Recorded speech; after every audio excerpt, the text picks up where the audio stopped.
Aujourd'hui, j'ai l'immense privilège d'être accompagnée d'une pin-up mondialement connue.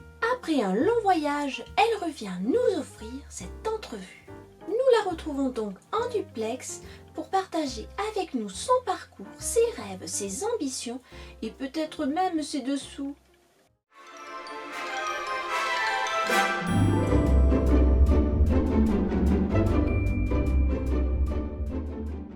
Bonsoir chère Dolly Kitten, merci d'avoir accepté de nous recevoir. Pouvez-vous vous présenter à nos spectateurs qui ne vous connaissent peut-être pas encore? Et bonjour tout le monde, alors mon nom c'est Dolly Kitten mais je crois qu'elle m'a déjà présenté. Sinon mon prénom c'est Marion mais on n'est pas obligé de l'utiliser. Du coup je suis une modèle vintage depuis 2011, donc ça fait bientôt 10 ans. Je sens que je prends un petit coup de vieux. Et donc je suis modèle photo, je pose aussi sur des événements, j'ai même présenté des défilés, bon, c'était un peu catastrophique, j'aime voyager aussi. Vous avez entrepris dernièrement un voyage depuis la Nouvelle-Zélande. Avez-vous des conseils à nous donner pour voyager comme une pin-up? Préconisez-vous une pose ou une tenue particulière? Une tenue ou une pose particulière quand on voyage? C'est une très bonne question. Alors déjà pour commencer, je préconiserais d'éviter de voyager nu parce qu'en fonction de là où on va, effectivement ça peut faire froid, ça peut être compliqué. J'imagine qu'on peut trouver des plages naturistes en Nouvelle-Zélande, j'avoue que je n'y suis pas trop penchée. Sinon, ma tenue particulière à moi, c'était une tenue où j'étais à l'aise, une robe facile à porter. Et pour les poses, peut-être celle-là. Celle-ci. Ou oh, Bidule m'inspire énormément. Je pense que ce sont les meilleurs. Si cela ne vous dérange pas, nous allons aborder une question assez intime. Comment êtes-vous devenue une pin-up? Est-ce de naissance ou vous êtes-vous réveillée comme ça un matin? Il y a bientôt 10 ans, je me suis réveillée, je portais des faux cils, de l'eyeliner, du rouge à lèvres. Mes cheveux étaient passés de blond à noir. Mes parents m'ont renié. Personne ne savait qui j'étais devenue.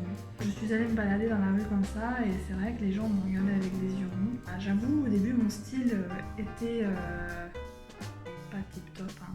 Je pense qu'on débute toutes, donc c'est normal.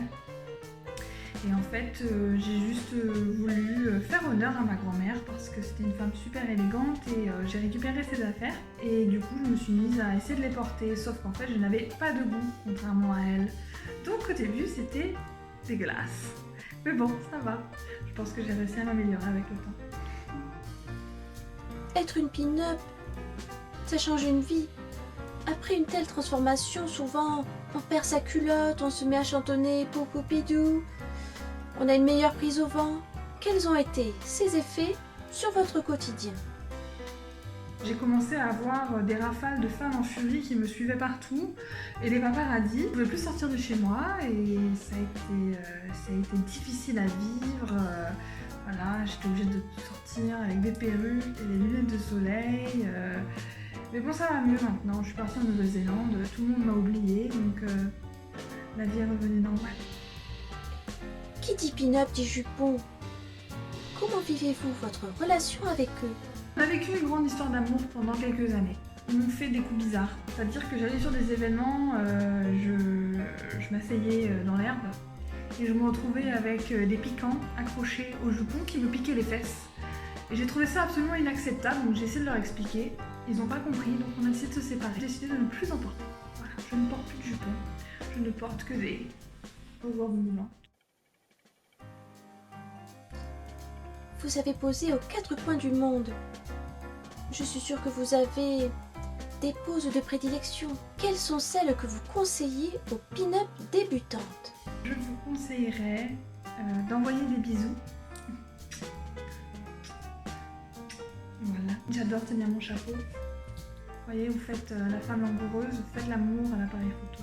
Vous regardez comme ça et vous touchez le chapeau. Ça marche à chaque fois. En général, on ne sait jamais trop quoi faire de ses mains, de ses doigts, alors vous les mettez sur le visage. Ça peut fonctionner comme ci, comme ça, comme ci, sur le cou, Évitez de rester droit comme un piqué, comme ça, c'est pas très très joli. Et voilà. Oh oui, je valide. Mhm. Vous êtes super, vous avez sans doute un secret de beauté. Souhaitez-vous le partager avec nous? Je suis superbe, merci beaucoup, c'est vraiment très gentil. Mon conseil principal, vous vous maquillez le lundi matin et vous allez dormir maquillé, vous vous réveillez le matin, le lendemain vous êtes toujours maquillé et vous refaites la même chose en fait toute la semaine. Comme ça, le petit maquillage que vous pétez le lundi matin, il vous tient toute la semaine. C'est pratique, ça fait gagner du temps et vous êtes sûr de ne pas vous louper. Ça fonctionne parfaitement, vous voyez. Voilà, ça fait 6 jours que je porte mon maquillage. Voilà mon petit secret de beauté. Et ne jamais sortir sans maquillage. Jamais, bien entendu, je rigole. Restez naturel et acceptez-vous comme vous êtes. Une question qui intéressera l'ensemble de nos spectateurs. Aimez-vous les boissons chaudes? Et si oui, consommez-vous du champagne comme 90% des pin-up interrogés?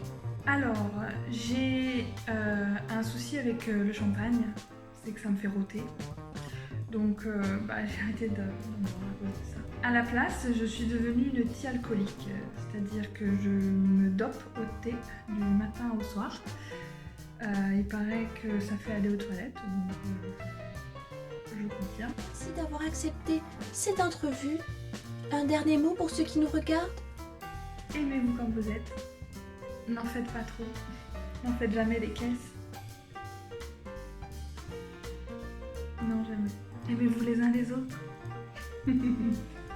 Profitez de votre passion pour rencontrer du monde et pour vous sentir bien dans votre peau, bien dans votre tête et profitez des vidéos de Bidieu.